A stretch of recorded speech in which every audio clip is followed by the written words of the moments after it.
Eu quero te convidar a abrir na sua Bíblia, se você a trouxe, no texto de Juízes, capítulo de número 17. Obrigado, Débora. Juízes, capítulo 17. Eu me lembro de algum tempo atrás, um domingo à tarde, um irmão me liga e com a voz embargada me diz assim: o que você acha de mim? E eu, sem entender aquela pergunta: aconteceu alguma coisa, irmão? Está tudo bem? Não, eu só quero que você me diz o que você acha de mim. Eu falei: querido, eu acho que você é um trabalhador, eu te respeito, te admiro. Ontem eu estava numa cidade próxima aqui, e eu conheci a pessoa que cuida das vacinas da cidade. E ela me dizia do desafio que tem sido as pessoas irem até as unidades de saúde e fazer a vacina da gripe, mas fazer outras vacinas também, paralisia infantil, poliomielite. E como as doenças que não existiam mais, que estavam erradicadas, têm retornado porque as pessoas não estão se vacinando. Eu disse: mas por quê? Ela disse: porque as pessoas acham que a vacina tem isso, tem aquilo. E nós achamos muitas coisas. Nós somos, em tempo de inteligência artificial, somos o tempo todo questionados a dizer o que nós achamos a respeito disso, daquilo. Eu me lembro que o ano passado eu passei 3 dias com muitas dores que eu nunca tinha sentido. Fui no PS talvez 3, 4 vezes, e a minha pergunta para o médico é: o que o senhor acha que eu tenho? E muitos acharam muitas coisas, mas foi somente no sábado de manhã, diante de uma tomografia, que o urologista falou: olha, você tem uma obstrução e você precisa operar. Ele saiu do campo do achismo e me deu uma resposta objetiva, e de fato aquilo havia acontecido. Fiz a cirurgia e fiquei bem. Eu quero falar hoje com você sobre a teologia do achismo. Houve um tempo na história de Israel, um tempo sombrio, em que as pessoas achavam muitas coisas. Aliás, que cada um fazia o que achava mais correto. É o texto que nós vamos ler, Juízes, capítulo de número 17. Diz assim, a Nova Almeida atualizada: havia um homem da região montanhosa de Efraim, cujo nome era Mica. Ele disse à sua mãe: mamãe, as 1.100 moedas de prata que lhe foram roubadas, e a respeito das quais a senhora falou e proferiu maldições, eis que esse dinheiro está comigo. Eu peguei. Mamãe, eu sou o ladrão, eu te roubei. Então a sua mãe lhe disse: que o Senhor te abençoe, meu filhinho. E assim ela devolveu as 1.100 moedas, ele devolveu as 1.100 moedas de prata para sua mãe, que disse, a mamãe disse, que de minha parte eu dedico esta prata ao Senhor Deus, a favor de você, meu filho. Ela será usada para fazer uma imagem de escultura e de fundição. Por isso agora eu devolvo essa prata a você. Toma de volta, filhinho. Porém, o filho devolveu a prata à sua mãe, que decidiu pegar 200 moedas dessa prata e deu a um ouvires, o qual fez dela uma imagem de escultura e uma de fundição. E a imagem ficou na casa de Mica. E assim este homem, ele era homem, ele não era menino, Mica veio a ter um santuário. Ele abriu uma igrejinha, um templo próprio. Ele fez uma estola sacerdotal, alguns ídolos do lar, e consagrou um dos seus filhos para ser o sacerdote da sua igrejinha. Verso número 6. Naqueles dias não havia rei em Israel. Cada um fazia o que achava mais certo. Havia um jovem de Belém de Judá, da tribo de Judá, que era levita e estrangeiro naquele lugar. Esse homem partiu da cidade de Belém de Judá em busca de um lugar para morar, para se escorar. Ele estava em busca de uma oportunidade. Vagou muitos meses, e assim, seguindo o seu caminho, chegou à região montanhosa de Efraim, até a casa de Mica. E Mica lhe perguntou: de onde você vem? Ele respondeu: sou levita de Belém de Judá, estou procurando um lugar para morar.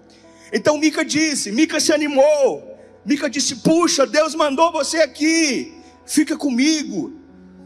seja meu conselheiro. Algumas versões vão dizer, seja o meu pai e sacerdote, e eu lhe darei 10 moedas de prata por ano, roupa, comida, roupa lavada, comida, sustento. O levita entrou, consentiu em ficar com aquele homem, e era aquele jovem como um de seus filhos. E Mica consagrou aquele jovem levita, que passou a ser o seu sacerdote. E o jovem ficou na casa de Mica. Então Mica disse: agora sei que o Senhor me fará bem, porque tenho um levita como sacerdote. Houve um tempo, irmãos, em que os juízes governavam. E eu não estou falando do Alexandre de Moraes. Houve um tempo em Israel, um tempo de escuridão, uma geração posterior a Josué, que não viu a mão de Deus libertando o povo, uma geração de pais que não cultivou no coração dos seus filhos os valores do reino de Deus. E essa geração que não ouviu falar de Deus, que não conheceu Deus, se perde, porque os seus pais não cumpriram a sua missão. E Deus levanta juízes. Você se lembra de algum deles? Ruth, Gideão, Jefité, o grande Sansão. Mas em algum momento esses juízes perdem a sua autoridade, porque se estabeleceu uma lógica de que cada um fazia o que achava mais certo. É interessante, querido, como que a Bíblia muda de repente o foco e sai da história de grandes heróis, de um Sansão que quebra todo mundo, que rebenta todo mundo, e entra na casa de uma família que está vivendo a sua vida, lidando com seus desafios, com as suas lutas, com as suas frustrações. E a Bíblia conta de repente a história de uma família, de uma mãe, de um filho. E numa leitura mais apressada, nós poderíamos concluir: puxa, que história bonita. Um filho que se arrepende, uma mãe que perdoa. É a restauração familiar. Mas não é isso que acontece, querido.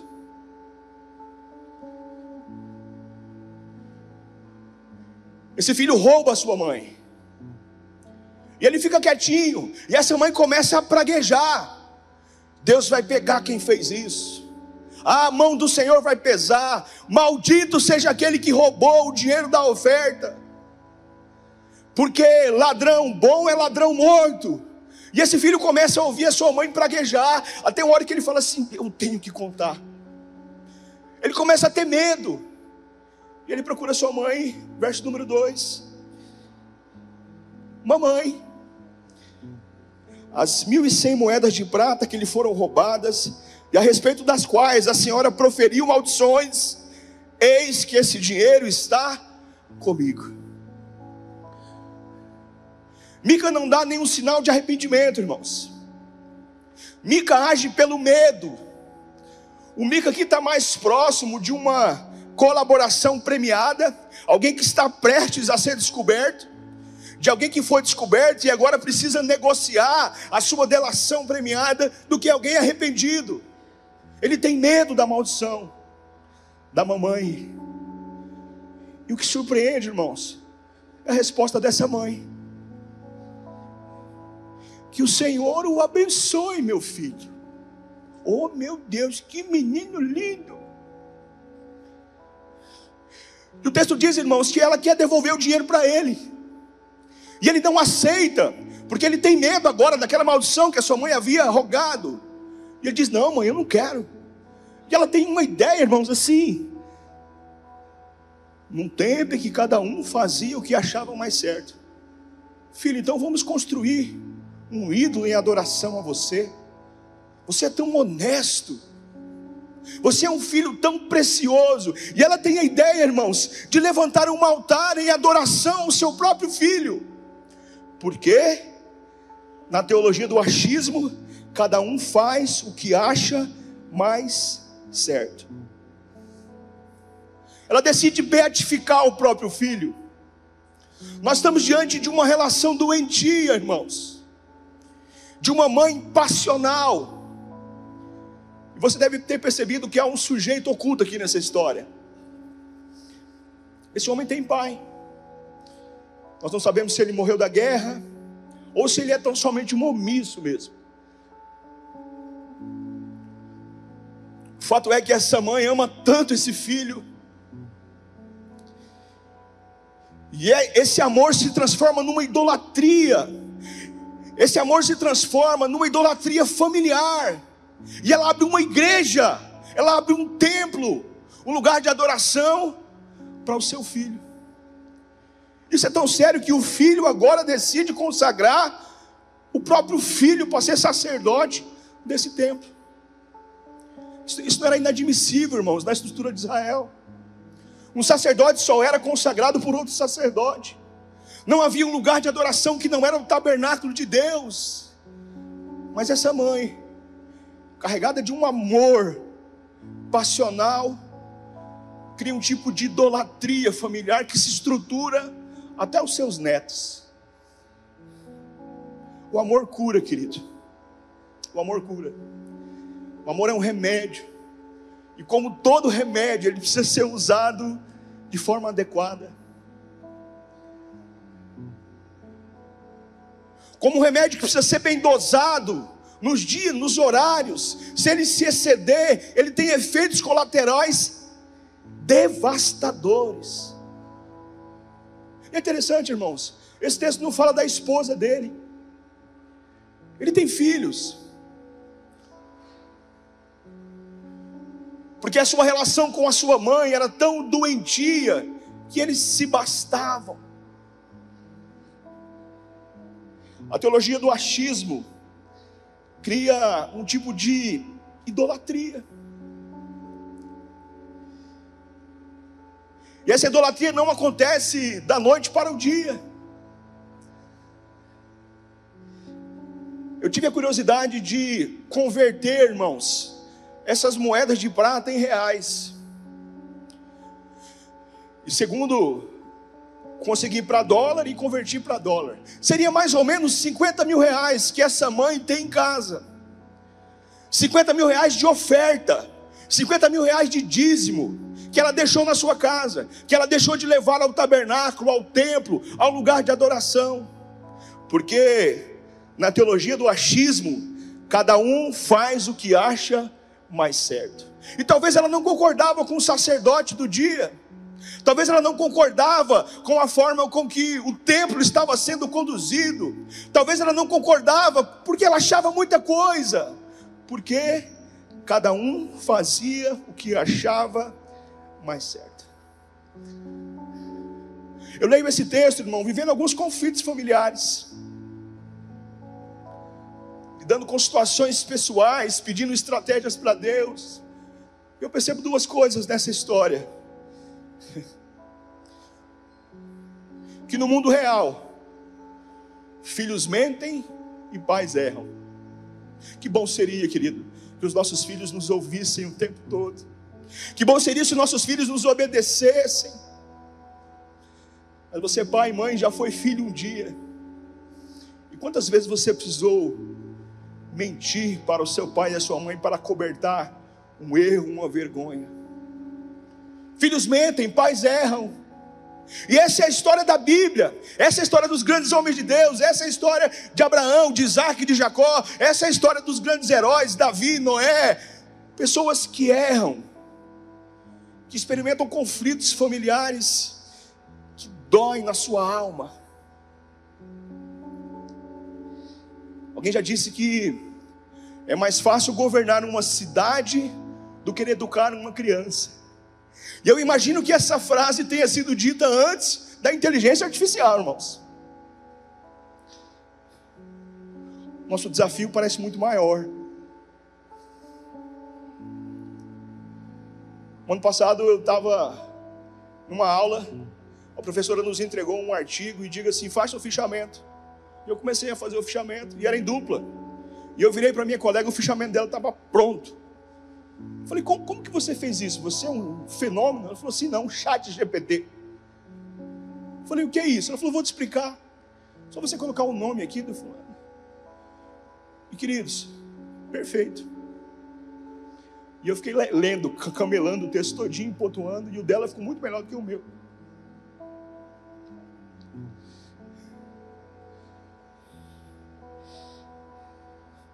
Os psicólogos vão dizer que não há formação de personalidade sem traumas.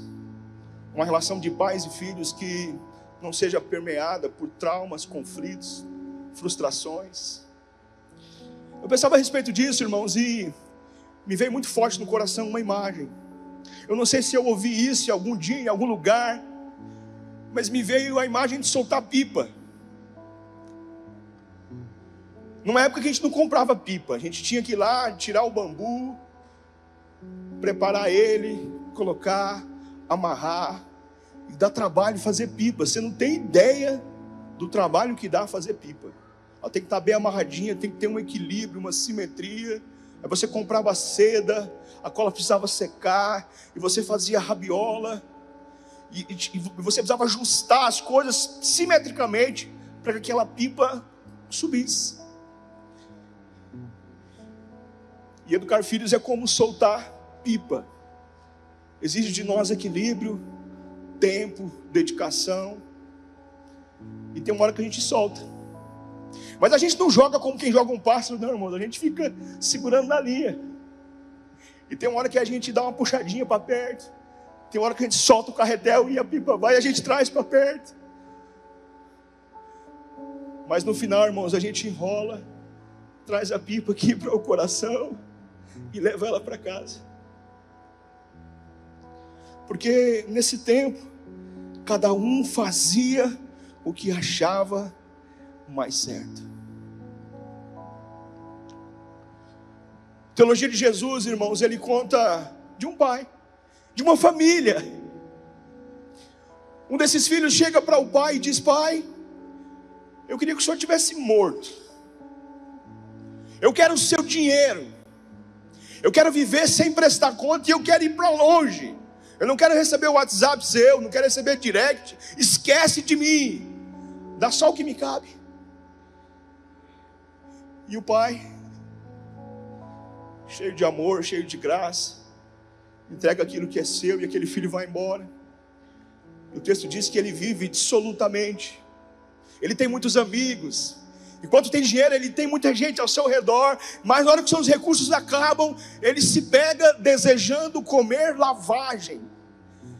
E ele se lembra, não de que tinha comida na mesa de casa, mas ele lembra que tem pai. E ele decide voltar, não para a fazenda do pai, para a mesa do pai, mas ele decide voltar para o seu pai. E o texto diz que quando aquele jovem aponta na estrada, esse pai está na área da casa esperando. E esse filho corre, esse pai se joga nos seus braços. E ele quer explicar, ele quer contar o que ele fez, ele quer se justificar. Ele preparou uma palestrinha para o pai dele. Pai, me recebe como um trabalhador. E o pai não quer ouvir. O pai diz assim: esse meu filho estava morto e reviveu. Esse meu filho estava perdido e foi achado. E ele abraça esse filho fedido, fétido. Ele beija esse filho e manda trazer roupas limpas, coloca anel no dedo, coloca sandália nos seus pés e vai celebrar o retorno do filho.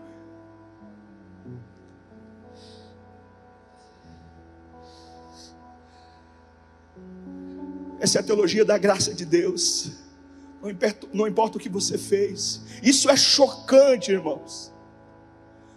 É uma graça escandalizadora, que pode alcançar a Susana Van Richthofen, que pode alcançar o maníaco da cruz, que pode alcançar o Adélio Bispo. Nós não conseguimos entender essa teologia, irmãos, do perdão. Porque por vezes nós preferimos a teologia do achismo, fazer aquilo que me parece mais certo. E há um risco, irmão, com a teologia do achismo.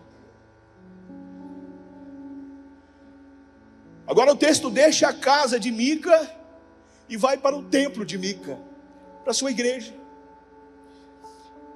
E o texto diz, dos versos 10 a 12, que chega ali um jovem levita, e Mica, empolgado com o fato dele ser levita, só levitas poderiam servir no templo.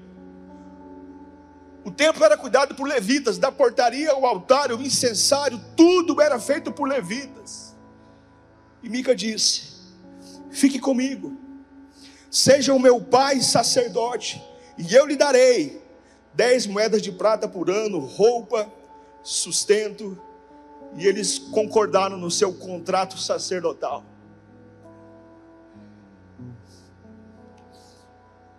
O problema da teologia do achismo, irmão, é que nós encontraremos no caminho muitos oportunistas. Esse jovem levita, ele é um oportunista. Ele está em busca de acertar na vida. Ele está em busca de um lugar para se escorar, de alguém para explorar. E o oportunista encontra aquele que está em busca de uma oportunidade.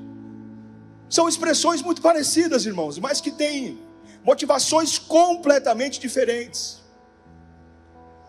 Quantas oportunidades se abrem diante de nós, irmãos?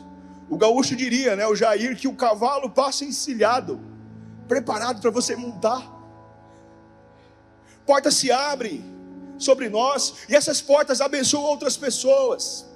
Essas portas geram bens, serviços, geram empregos. Essas portas abençoam através da educação outras pessoas, através do serviço. Oportunidades que se abrem diante de nós.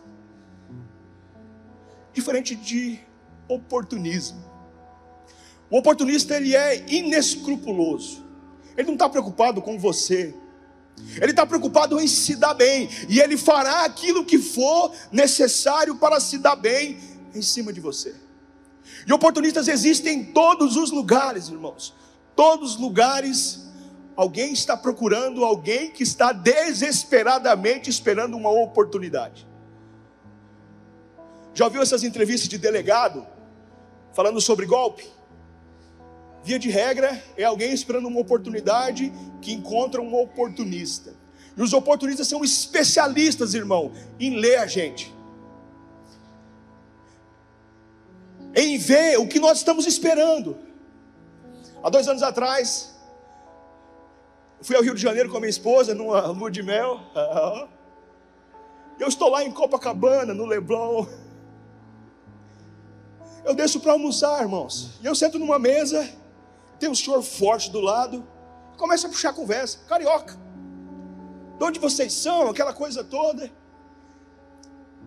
E ele pergunta: vocês já foram no Maracanã? Eu falei: Deus me livre, o que eu vou fazer lá? Não, vocês precisam ir, e eu levo vocês, viu? Está aqui o meu cartão. Vocês já conheceram o Corcovado? Eu falei: ainda não. Posso levar vocês? Está aqui o meu cartão, outro cartão. Vocês já foram no Copacabana Palace? Ele falou um lugar lá, e eu falei: não, a gente não quer ir não. E eu tentando, e ele puxando conversa, irmãos, e para tudo ele tinha uma resposta. E do nada ele olha para a gente e fala assim: tá vendo esse senhorzinho aí? E tinha um senhorzinho na frente, bem idoso mesmo assim, sabe? Suspensório, uma figura bem caricata. Ele diz assim: ó, agente do FBI. Eu falei: eita. Andava triste, cabisbaixo. Arrumei umas menininhas para ele, olha como é que ele está feliz. Em determinada altura ele vira e fala: vocês são crente? E eu digo: eu sou pastor. Ele fala: é nada, eu também sou. Enfiou a mão no bolso, arrancou uma carteirinha, jogou na mesa e falou: paz do Senhor, irmão.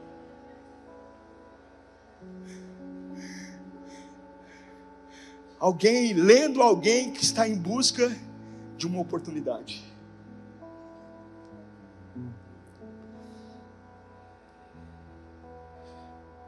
Mica faz um pedido. Nós esquecemos o nosso combinado, né, irmão? Vamos ver?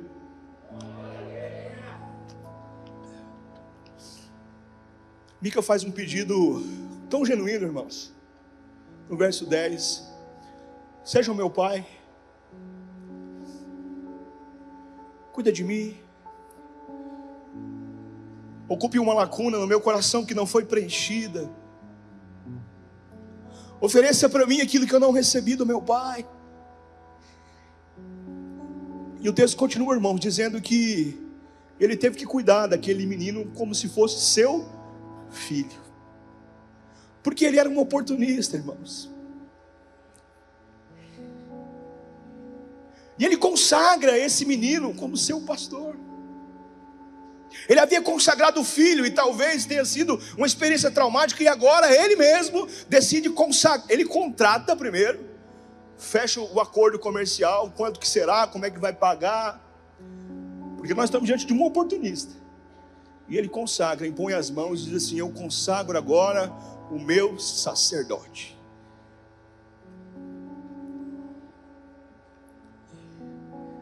Mica tem muito a ver conosco, irmãos. Mica tem muito a ver com quem nós queremos ouvir. Alguns anos atrás, em visitas, os irmãos me diziam assim: Roger, você precisa ouvir esse pastor aqui, você precisa seguir ele, e de uma forma assim ostensiva, e os caras faziam ouvir ele. Boa oratória, bonito, bem vestido, mas uma pregação assim: o sucesso está dentro de você, supere os seus limites. Ele começou a fazer eventos dessa natureza. Em um desses eventos, contrariando a orientação da Defesa Civil, dos bombeiros, ele promove um evento de superação de limites físicos. Mais de 30 pessoas precisam ser socorridas nessa sua ministração. Num outro evento de superação de limites, um dos seus seguidores morre por um colapso. E esse pastor, esse influenciador, vai às redes sociais e diz assim: estou colocando o nome do fulano no meu melhor tênis, em homenagem à sua história. O marketing da desgraça, irmãos. Estou agora colocando o nome do fulano que morreu no meu evento, no meu melhor tênis, em homenagem à sua história. Dali para a política, irmãos, foi assim. Porque nós aprendemos a contratar os nossos influenciadores, a consagrar os nossos próprios sacerdotes, porque eles falam o que nós queremos ouvir, porque eles massageiam o nosso ego. Sabe o que tem dentro de você, meu irmão, minha irmã, dentro de mim? Não é sucesso, não, é pecado. E se nós não nos arrependermos dos nossos pecados, nós teremos uma vida infernal.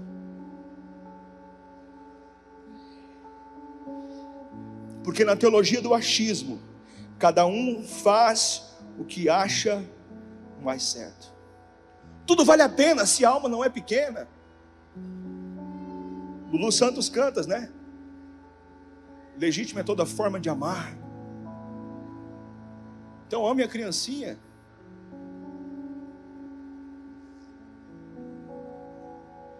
E nós vamos contratando os nossos sacerdotes e os nossos influencers digitais. Eu li esse texto, irmãos, e eu me lembrei de um sermão do pastor Mauro Clementino. Há 15, 16 anos atrás, na primeira igreja batista, eu estava lá sentado ouvindo, e aquele sermão acertou o meu coração. Em determinada altura, eu quero ser fiel às falas do pastor Mauro Clementino. Ele diz assim: pinta-se o túmulo e mantém-se o cadáver. Por isso é que nós queremos os sacerdotes e não os profetas. O sacerdote está sempre intercedendo pelo povo, fazendo pelo povo, implorando pelo povo, servindo o povo, mas ele não está nem sabendo se o povo está participando, e talvez isso não lhe interesse. Ao passo que o profeta está sempre alertando: assim diz o Senhor, rasgai o vosso coração e não os vossos vestidos. Dificilmente um profeta é amado, porque ele é confundido com a verdade da palavra que ele apregoa. Na teologia do achismo, cada um faz aquilo que acha certo. Verso número 6, irmãos, e nós já estamos caminhando para o fim.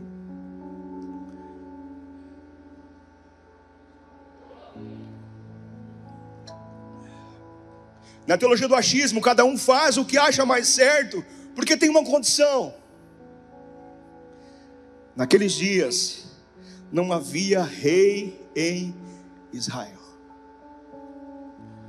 Se verdadeiramente nós confessamos a Jesus como Salvador, Senhor, Rei da nossa história, a lógica do que cada um faz o que acha mais certo não faz sentido para a nossa vida. Vamos melhorar essa afirmação. Se você confessou Jesus, você abriu mão da lógica da teologia do achismo, irmãos. Porque você tem Rei, porque você tem Senhor e você tem Salvador. A teologia do achismo já não cabe sobre você, porque tem uma palavra de Deus sobre a sua vida. Porque seja o que for, seja qual for os seus dilemas, seja qual for as suas crises, elas estarão ancoradas em 3 lugares, irmãos: a palavra de Deus, o Espírito de Deus e o povo de Deus. Você abriu mão de achar o que é melhor, você se submeteu ao Rei, Jesus, Senhor da nossa vida, amém?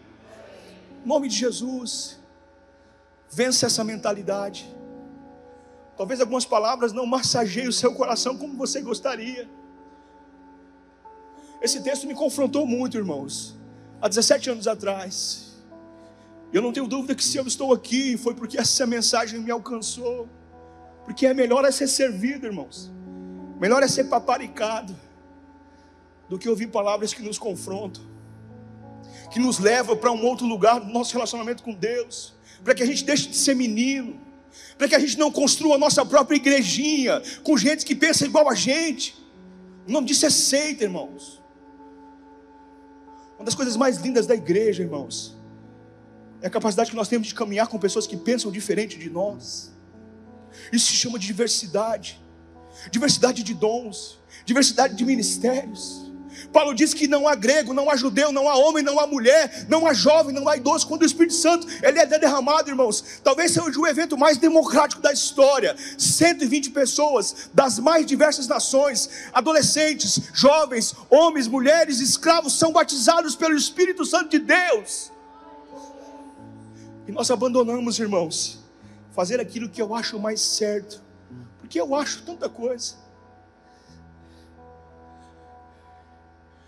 E não se trata do que Jesus acha sobre você, mas do que Ele vê a mim e a seu respeito. Eu queria te convidar a ficar de pé nessa noite.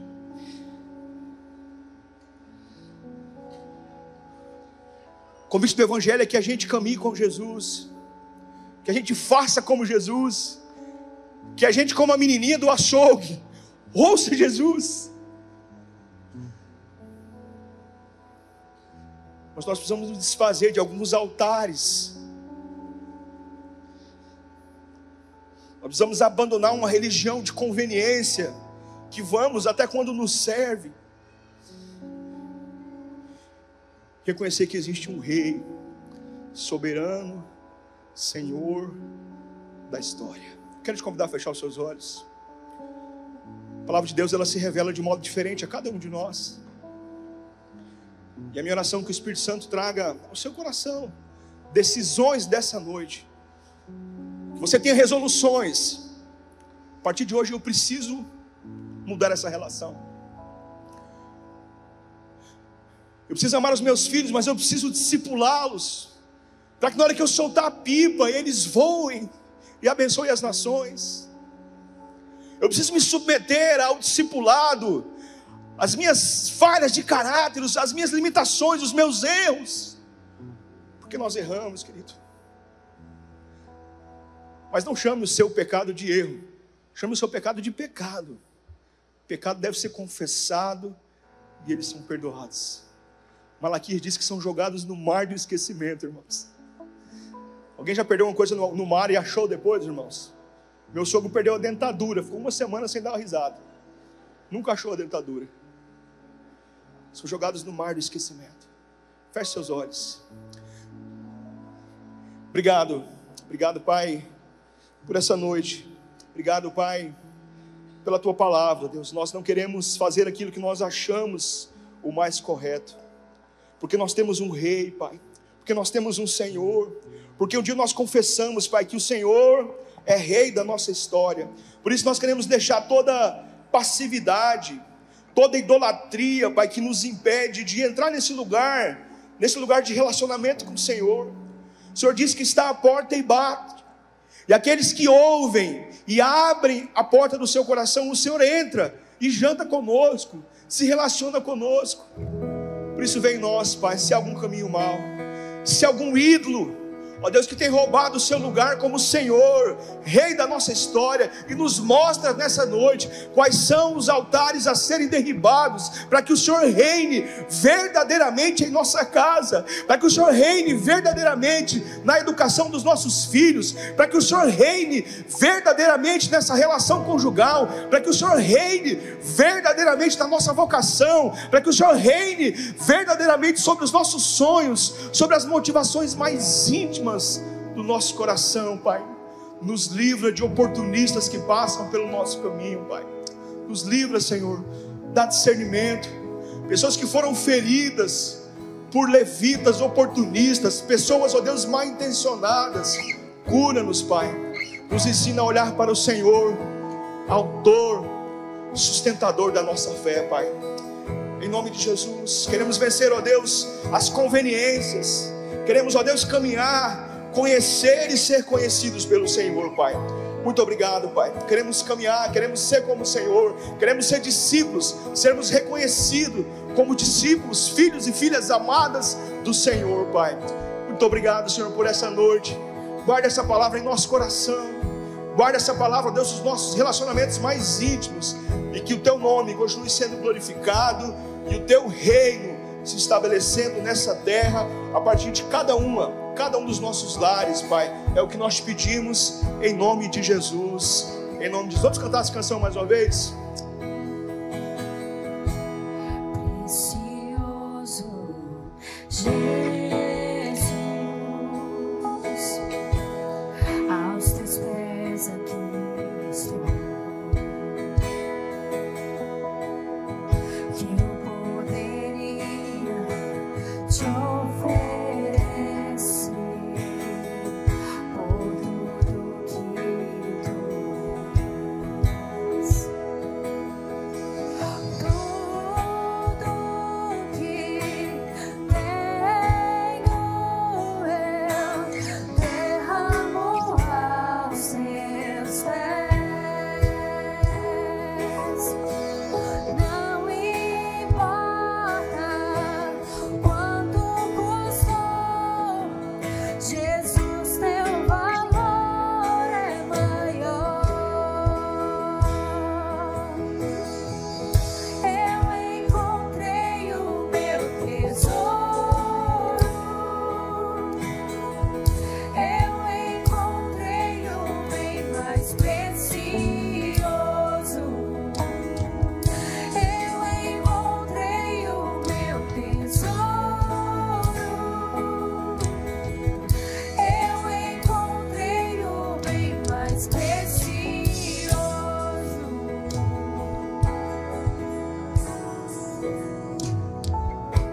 Precioso Jesus,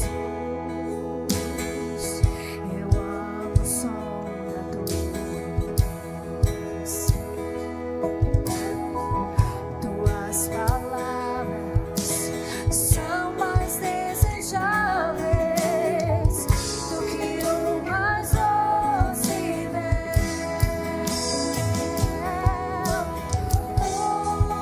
Tudo que tenho eu derramo aos seus pés. Não importa quanto custou, Jesus, teu valor é maior. É verdade, Senhor. Eu encontrei o meu tesouro. O nosso tesouro tem um nome. Eu encontrei o bem mais precioso. Aleluias. Eu encontrei o meu tesouro. Eu encontrei o bem mais precioso. Aleluias.